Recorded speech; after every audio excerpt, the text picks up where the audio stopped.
শিরিন বেগম মালাকে বুকে জড়িয়ে কাঁদতে কাঁদতে বলল, তুইও আমাকে ক্ষমা করে দে মা। আমি আজ তোর সাথে কত বড় অন্যায় করতে যাচ্ছিলাম। রাগে আমি নিজের প্রতি নিয়ন্ত্রণ হারিয়ে ফেলেছিলাম। আমি জানি তুমি কখনোই এই অন্যায় করতে পারতে না, কারণ তুমি আমাকেও খুব ভালোবাসো। আমার মেয়েটার কি কখনো বিয়ে হবে না মালা? এমন কি কেউ নেই যে ওকে একটু ভালোবাসবে? তুমি দেখে নিও মামিমা, পুষ্পর জন্য ভালোবাসার অভাব হবে না। ওর ভালোবাসা পাওয়ার জন্য একাধিক হৃদয় হাহাকার করে উঠবে। একাধিক হৃদয় দরকার নেই মালা। একটা হৃদয় অন্তত আমার মেয়েটাকে সম্মান দিয়ে ভালোবাসা দিয়ে তার জীবন সঙ্গী করে নিই। আমার আর কিছুই চাওয়ার থাকবে না। দূর থেকে বশির হায়াত ও নীরবে চোখের পানি ফেললেন। গোলাপগ্রাম, ঢাকার অদূরে সাভারের বিরলিয়া ইউনিয়নের তুরাগ নদীর তীরে অবস্থিত এই গোলাপগ্রাম। সবুজ শ্যামল গ্রামের মাঝ দিয়ে আঁকাবাঁকা সরু পথ, পথের দুপাশে গোলাপের বাগান। বাগানে ফুটে আছে টকটকে লাল গোলাপ, গোলাপের সৌরভ ছড়িয়ে আছে পুরো গ্রামে। গ্রামের পাকা রাস্তার পথ ধরে কথা বলতে বলতে হেঁটে যাচ্ছে পুষ্প আর মালা। এইচএসসি পরীক্ষার পর খুব একটা বাইরে বের হওয়া হয় না তাদের, তাই ভাবলো একটু রূপাদের বাড়ি থেকে ঘুরে আসা যাক। রূপা তাদের কলেজ ফ্রেন্ড। বেশ কিছুক্ষণ পর একটা সুন্দর গাড়ি তাদের পাশ কাটিয়ে চলে গেল। পুষ্প আর মালা এক পলক সেই গাড়িটার দিকে তাকিয়েও আবারও চোখ সরিয়ে নিল। পথ দিয়ে কত গাড়ি তো চলে যায়। গাড়িটা কিছুটা পথ যেতেই হঠাৎ করে থেমে গেল। গাড়ি থেকে প্রচুর ধোঁয়া বেরোচ্ছে। পুষ্প আর মালার গাড়িটার উপর নজর পড়তেই দৌড়ে গেল গাড়ির দিকে। গাড়ির কাছে গিয়ে দেখে গাড়িতে আগুন লেগে গেছে, কিন্তু আগুন এখনো বেশি জায়গা ছড়াতে পারেনি। আগুন দেখে মালা খুব ভয় পাচ্ছে, আর এগোনোর সাহস পাচ্ছে না। তার আশেপাশে তাকিয়ে দেখে একটা মানুষও নেই। সময়টা দুপুরের পর, তাই খুব একটা লোকজনও থাকার কথাও না। পুষ্পমালাকে ডেকে বলল, মালা, কিছু হবে না, এইদিকে আয়, ওনাদের গাড়ি থেকে বের করতে হবে। মালা আগুন দেখে ভয় পাচ্ছে, কিন্তু গাড়ির ভেতরে থাকা মানুষদের কথা ভেবে এগিয়ে গেল গাড়ির দিকে। পুষ্পমালা দুজনে গাড়ির দুই ধারের দুই দরজা ধরে টানতে লাগলো, কিন্তু গাড়ির দরজা তো ভেতর থেকে লক করা। ভেতর থেকে মানুষের কাশির আওয়াজ শোনা যাচ্ছে। হয়তো তারা ভয় পেয়ে গাড়ির দরজা খুলতেই ভুলে গেছে। পুষ্পের উপস্থিতি জ্ঞান বেশি। সে আশেপাশে তাকিয়ে রাস্তার এক পাশে থাকা একটা ইটের টুকরো হাতে নিয়ে গাড়ির জানলায় আঘাত করলো। দু তিনবার আঘাতের ফলে গাড়ির জানলাটা ভেঙে গেল। মালা ও পুষ্পকে দেখে একটা ইটের টুকরো হাতে নিয়ে গাড়ির জানলার গ্লাস ভেঙে ফেলল। দুজনেই গাড়ির ভেতরে হাত ঢুকিয়ে গাড়ির দরজা খোলার চেষ্টা করলো, আর খুলেও ফেললো। দরজা খুলে পুষ্প গাড়ির ভেতরে দেখে একজন মহিলা, বয়স বেশি কিন্তু খুব আধুনিক। পুষ্প মহিলার হাত ধরে তাকে গাড়ি থেকে বের করে নিল। আরে, এ তো আয়েশা চৌধুরী, চৌধুরী বাড়ির চৌধুরী মা। গ্রামে সবাই তাকে সেই নামেই ডাকে। পুষ্প দু একবার দূর থেকে দেখেছে তাকে। সামনে বসে থাকা গাড়ির ড্রাইভারও ইতিমধ্যে গাড়ি থেকে নেমে পড়েছে। আগুনে তার হাতের অনেকটা অংশ পুড়ে গেছে। ওদিকে মালাও গাড়ির দরজা খুলে দেখে স্যুটটাই পরা একটা লম্বা চওড়া হ্যান্ডসাম ছেলে বসে আছে। মালা ছেলেটাকে দেখে কিছুটা বিরক্ত হয়ে মনে মনে বলল, দেখে তো মনে হয় এরকম একটা আস্ত গাড়ি এক হাতেই তুলে ফেলতে পারে, কিন্তু সামান্য আগুনে গাড়ির দরজা খুলে বের হতে পারে না। আশ্চর্য মানুষ। ছেলেটাও প্রচুর কাশছে। গাড়ির দরজা খুলে দেওয়ার পরও ছেলেটা গাড়িতেই বসে আছে, বাইরে যেন বের হওয়ার কথাই ভুলে গেছে। ওইদিকে গাড়ির আগুনও ক্রমশ ছড়িয়ে পড়ছে। মালা কিছুটা বিরক্ত হয়ে ছেলেটার হাত ধরে গাড়ি থেকে বের করে তাকে নিয়ে দূরে সরে গেল। ছেলেটা কাঁপা কাঁপা হাতে মালার ঠোঁট সহ মুখে হাত বুলাতে লাগলো। তারপর মালার গালে হাত রেখেই বলল, কে? ছেলেটার এমন ব্যবহারে মালা চরম বিরক্ত হয়ে হিতাহিত জ্ঞান হারিয়ে ঠাস করে তার গালে একটা থাপ্পড় বসিয়ে দিল। রাশভরা কণ্ঠে বিরক্ত নিয়ে বলল, অসভ্য, নির্লজ্জ, লম্পট একটা মানুষ। এই মাত্র আমি আপনার প্রাণ বাঁচালাম, আর আপনি এরকম একটা সিচুয়েশনেও নিজের লোভ সামলাতে পারলেন না। এই আপনাদের মতো ছেলেদের আগুনে পুড়ে মরাই উচিত। এ কথা বলে মালা ছেলেটার সামনে থেকে সরে গেল। পুষ্প আয়েশা চৌধুরীর হাত ধরে তাকে রাস্তার ধারে বসিয়ে দিল। কাশতে কাশতে ওনার এক পর্যায়ে শ্বাসকষ্ট শুরু হয়ে গেছে। মনে হয় শ্বাসকষ্টের কারণে কথাও বলতে পারছে না। আয়েশা চৌধুরী পুষ্পকে গাড়ির দিকে হাত দেখিয়ে কিছু একটা ইশারা করলো। পুষ্প বুঝতে পারলো উনি কিছু একটা খুঁজছে। পুষ্প গাড়ির কাছে দৌড়ে গিয়ে দেখে গাড়ির ভেতরে একটা হাত ব্যাগ। সেই ব্যাগটা খুলে দেখে ব্যাগের ভেতরে অন্যান্য জিনিসের সাথে একটা ইনহেলারও আছে। পুষ্প বুঝতে পারলো ওনার হাঁপানি রোগ আছে। সেই ইনহেলারটা হাতে নিয়ে আবারও এগিয়ে গেল আয়শা চৌধুরীর কাছে। ইনহেলারটা মুখে ধরতেই তিনি লম্বা টানে ইনহেলার নিল, আর অল্প কিছুক্ষণের মধ্যেই স্বাভাবিক হয়ে গেল। আয়শা চৌধুরী পুষ্পের দিকে কৃতজ্ঞতার হাসি হেসে তার মাথায় হাত বুলিয়ে দিতে লাগে। সঙ্গে সঙ্গে কিছু মনে আসতেই বসা থেকে উঠে গেল গাড়ির দিকে। সাথে থাকা ছেলেটাকে গাড়ির বাইরে দেখে স্বস্তির নিঃশ্বাস ফেলল। ছেলেটার মাথায় হাত বুলিয়ে দিতে দিতে বলল, দাদু ভাই, তুই কেমন করে নামলি গাড়ি থেকে? কে নামালো তোকে? পেছন থেকে পুষ্প মালাকে দেখিয়ে বলল। আমার বোন মালা ওনাকে গাড়ি থেকে নামিয়েছে। মালা মনে মনে বলল, আগে যদি জানতাম ছেলেটা একটা অসভ্য লম্পট, তাহলে কখনোই গাড়ি থেকে নামাতাম না। ছি! আয়শা চৌধুরী চোখে মুখে কৃতজ্ঞতার ছাপ ফুটে উঠল। তিনি বললেন, আজ তোমাদের ওসিলায় আল্লাহ আমাদের বাঁচিয়ে দিয়েছেন। তোমরা না থাকলে যে কি হতো। পুষ্প হাসি মুখে বলল, হয়তো অন্য কারো উছিলায় আল্লাহ আপনাদের বাঁচিয়ে নিতেন। আয়শা চৌধুরী তাকালো পুষ্পের দিকে। এরই মধ্যে গ্রামের কিছু লোকজন মিলে গাড়ির আগুন নিভিয়ে দিল। তারা এগিয়ে গেল তাদের দিকে। তাদের মধ্যে একজন বলল, এই একজনের জন্য সবসময় আমাদের অপেক্ষা করতে হয়। এই গ্রামের সবচেয়ে প্রভাবশালী, সম্মানিত আর ধনী পরিবার বলতে সবাই চৌধুরী পরিবারকেই চিনে। বিশাল বড় অট্টালিকা বাড়ি, কিন্তু কেউ থাকে না এই বাড়িতে, গোটা কয়েক কাজের লোক ছাড়া। সবাই ঢাকায় থাকে, মাঝে মাঝে গ্রামে আসে নিজেদের সম্পত্তি দেখাশোনা করার জন্য।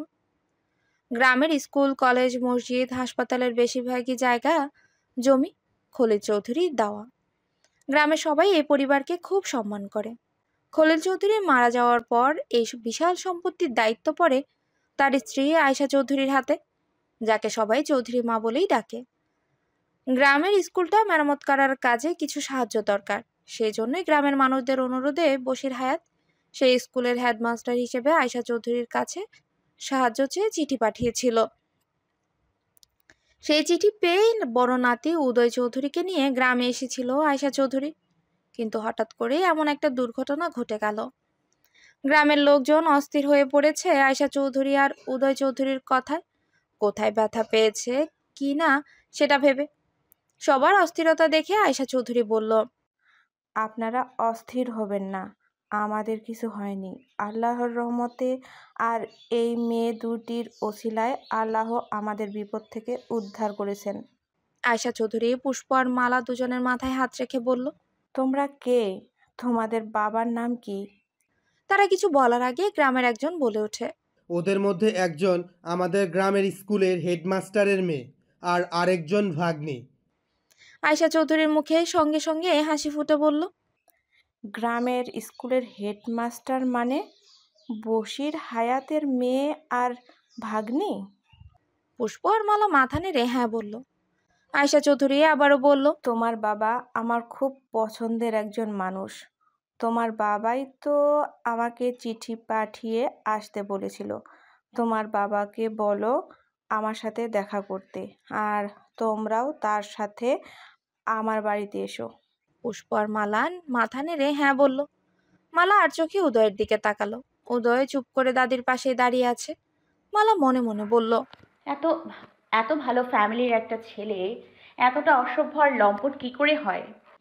গ্রামের একজন একটা রিক্সা ডেকে আনলো তাদের জন্য। আয়শা চৌধুরী উদয়ের হাত ধরে বলল, চলো দাদু ভাই, আমাদের জন্য রিক্সা চলে এসেছে। গাড়িটার অবস্থা খুব খারাপ। তোমার কি কষ্ট হবে রিক্সায় উঠতে? না দাদিমা, আমার কোনো কষ্ট হবে না। শুধু একজনকে বলো আমাকে ধরে রিক্সা বসিয়ে দিতে। সঙ্গে সঙ্গে একজন এসে উদয়ের হাত ধরে তাকে রিকশায় তুলে দিল। পুষ্প আর মালা কিছুটা ভ্রু কুচকালো। আয়শা চৌধুরী আবারও পুষ্প আর মালার কাছ থেকে বিদায় নিয়ে চলে যেতে চাইলে মালা আয়শা চৌধুরীকে থামিয়ে দিয়ে বলল, আচ্ছা, ওনাকে ধরে রিকশায় তোলা হচ্ছে কেন? আমার বড় নাতি উদয় চৌধুরী চোখে দেখতে পায় না। একটা অ্যাক্সিডেন্টে তার দু চোখই নষ্ট হয়ে গিয়েছে। পুষ্প মালা দুজনেই অবাক হয়ে গেছে। বেশি অবাক হয়েছে মালা, সাথে সাথে অনুশোচনা হয়। সে তো না জেনেই অন্ধ মানুষটাকে খারাপ ভেবে তার গালে চড় দিয়ে ফেলেছে। মালা এক দৃষ্টিতে উদয়ের দিকে তাকিয়ে আছে। আয়শা চৌধুরী উদয়কে নিয়ে রিক্সা করে চলে গেল। মালা মনে মনে বলল, আশ্চর্য মানুষ, আমি ওনাকে বিনা অপরাধে চড় মারলাম, অথচ উনি একটা টু শব্দও করলেন না। এই মালা, কি ভাবছিস? মালাকে নাড়িয়ে দিয়ে তার ভাবনা ভাঙিয়ে দিয়ে বলে উঠে পুষ্প। মালা মাথা নেড়ে না করলো। আজ আর তার রূপার বাড়িতে যাওয়া হলো না।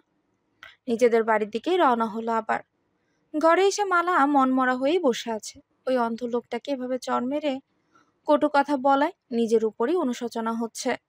পুষ্প ঘরে এসে মালার মলিন মুখটা দেখে তার সামনেই বসে বলল, কি হয়েছে মালা? রাস্তায় সেই দুর্ঘটনা ঘটে যাওয়ার পর থেকেই দেখে আসছি, তোর মুখটা কেমন যেন করে রেখেছিস। কিছু কি হয়েছে? আমাকে বল। পুষ্প, আমি না বুঝে একজনের সাথে খুব খারাপ ব্যবহার করে ফেলেছি। কি হয়েছে? কার সাথে খারাপ ব্যবহার করেছিস? মালা পুষ্পকে সবকিছু বলল। পুষ্প সবকিছু শুনে তার কাছেও খারাপ লাগছে। পুষ্প মালাকে বলল, মালা, তোর ওনার কাছে ক্ষমা চাওয়া উচিত। হ্যাঁ, আমি ক্ষমা চাইবো, কিন্তু কিভাবে চাইবো? তার জন্য তো আমার ওনার সামনে যাওয়া দরকার। দাঁড়া, আমি সব ব্যবস্থা করছি। পুষ্প কিছু একটা ভেবে ঘর থেকে বেরিয়ে গেল। বিশাল বড় বাড়ি, জমিদার বাড়ি থেকে কোনো অংশে কম নয়। বাড়ির দেখাশোনা আর পরিষ্কার রাখার জন্য 4জন কাজের লোক থাকে এই বাড়িতে। কিন্তু পরিবারের সবাই থাকে ঢাকায়। ঢাকায় তাদের নিজস্ব বড় বড় 5টা মার্কেট আছে।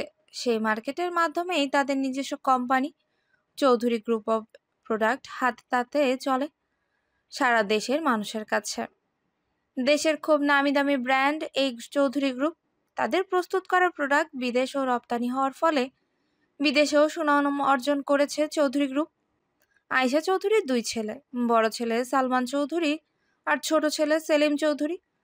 বড় ছেলে সালমান চৌধুরী কয়েক বছর আগে এক বিমান দুর্ঘটনায় নিখোঁজ হন। নিখোঁজ বলতে সেই বিমান দুর্ঘটনার পর তার লাশ খুঁজে পাওয়া যায়নি। তাই তার পরিবারের লোক, বিশেষ করে সালমান চৌধুরীর স্ত্রী জলি চৌধুরী মনে করে তার স্বামী এখনও জীবিত আছেন, সে একদিন ফিরে আসবে। সেই আশায় জলি চৌধুরী স্বামী মারা যাওয়ার পর তার 2 ছেলে উদয় আর উজানকে নিয়ে বেঁচে আছে। আয়শা চৌধুরীর ছোট ছেলে সেলিম চৌধুরী আর তার স্ত্রী নাজু চৌধুরী, তাদের ঘরেও একটা প্রাপ্তবয়স্ক সুন্দরী মেয়ে আছে যার নাম উর্মি চৌধুরী। বাবা মারা যাওয়ার পর উদয়, উজান আর তাদের চাচা সেলিম চৌধুরী মিলেই এই বিশাল ব্যবসা দেখাশোনা করত। কিন্তু হঠাৎ করে একটা দুর্ঘটনায় উদয়ের 2টো চোখই নষ্ট হয়ে যায়। তারপর থেকে সেলিম চৌধুরী আর উজান চৌধুরী তাদের ব্যবসা সামলায়। বশির হায়াত এসেছে চৌধুরী বাড়িতে গ্রামের পক্ষ থেকে স্কুলের মেরামতের কাজে কিছু টাকা ডোনেশন চাইতে। পুষ্প আর মালাকেও তার সঙ্গে নিয়ে এসেছে। বশির হায়াত এই গ্রামের স্কুলের হেডমাস্টার। নিজে যতটুকু পারে এই স্কুলে সাহায্য করে, কিন্তু তার একার পক্ষে এই স্কুলের দায়িত্ব নেওয়া তো সম্ভব না।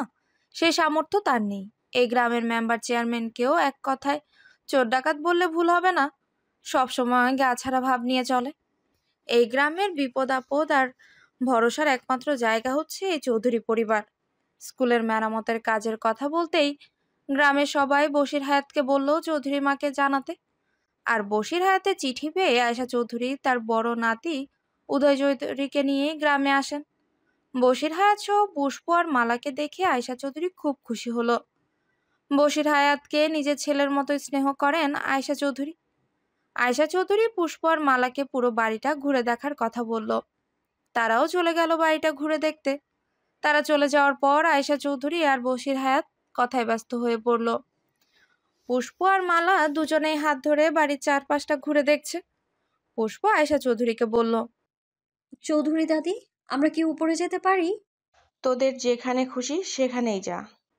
পুষ্প আর মালা দৌড়ে সিঁড়ি বেয়ে উপরে চলে গেল।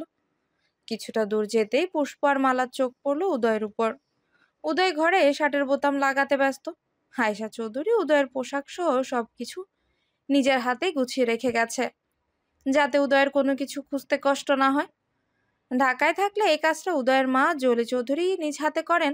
আজ মা নেই, তাই দাদি উদয়ের সবকিছু গুছিয়ে বিছানার উপর রেখে গেছে। উদয় শার্টের বোতাম লাগিয়ে আবার কোনো কিছু খুঁজছে। বিছানায় হাত বুলাতে বুলাতে সে একটা ঘড়ি পেল। সেই ঘড়িটা হাতে নিয়ে তাচ্ছিল্যের হাসি দিল। হয়তো মনে মনে ভাবছে, ঘড়ি তো মানুষ পরে সবসময় দেখার জন্য, সময় দেখার জন্য, কিন্তু এখন তার এমনই সময় এসেছে যে ঘড়ির সময় কত হলো সেটা জানতেও তার অন্য কাউকে জিজ্ঞাসা করতে হয়। নিজেই যখন সময় দেখতে পারবে না তাহলে আর ঘড়ি পরে কি করবে?